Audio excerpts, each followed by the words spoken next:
She had a smile that would light up a room. She had a passion for basketball. Then she picked up golf, and she was a natural with that. She really enjoyed the game. The one thing that caught us truly off guard going towards the end is we didn't realize how badly she felt about herself. Look at the pictures. Why would we think she had a self-esteem problem? But the fact of the matter is that was one of the major engines that drove her to areas where she really didn't need to go, didn't have to go.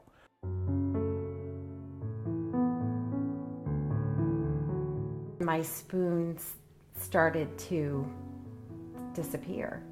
And I'm not talking, one or two. It'd be like, okay, I have like 3 spoons left. And I remember I had $150 some in my wallet. When I went to pay that, I had $75.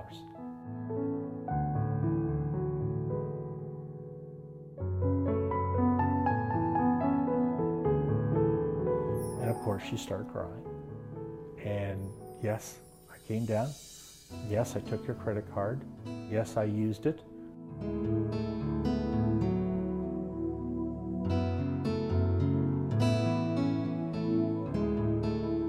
And I remember going to court the next day and beautiful Marin, and then bringing her in, shackles on her ankles in these prison uniform. And I'm sitting there thinking to myself, how did we get here? I was just numb.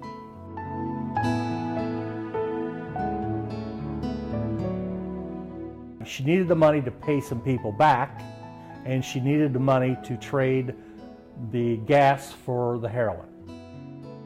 If you would have asked us, what do you know about heroin? I would have said a street drug, a junkie's drug. Not something that you hear about on TV. It's not something that you would find in a community like Pickerington or any suburb.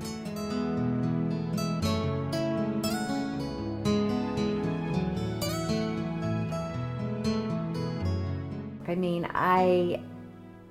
every day was that we have to keep her alive. We have to save her. If she said she was going to a meeting, I would follow ahead of time and sit in the parking lot and see her walk in, because I could breathe again, because she showed up.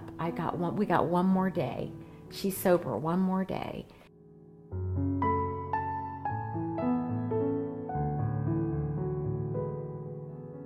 She never even had a car, but she still found a way to get it because they would just bring it to the house when we were sleeping.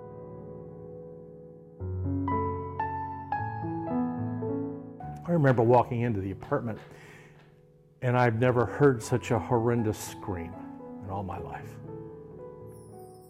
When I went up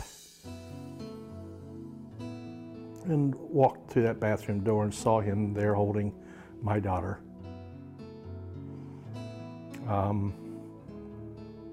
I knew immediately she'd passed away.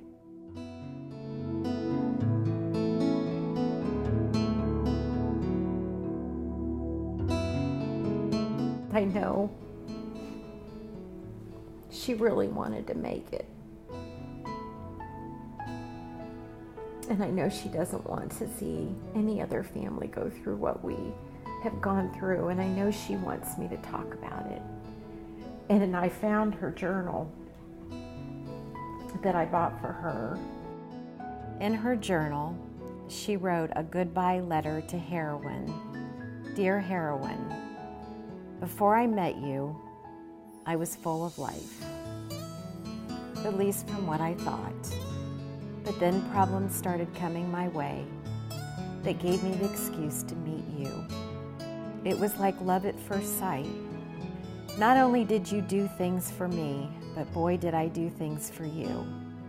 I lied to my family, friends, and even more importantly, I lied to myself. I would steal and cheat for you. I would risk my freedom and my life for you. But our relationship went to hell when the first and last time you really almost took me away forever. You had me for 7 minutes. I won this battle, and I will never have to suffer again. Sincerely, your worst enemy, Marin Briggs. She still went back to it. That it was still because of the grip it had on her. Do I miss her every day? Oh, sure. We can't bring her back, and we can't go back. But if we can help other people by telling our story, then that's what we have to do. Amazing grace, how sweet the sound that saved her.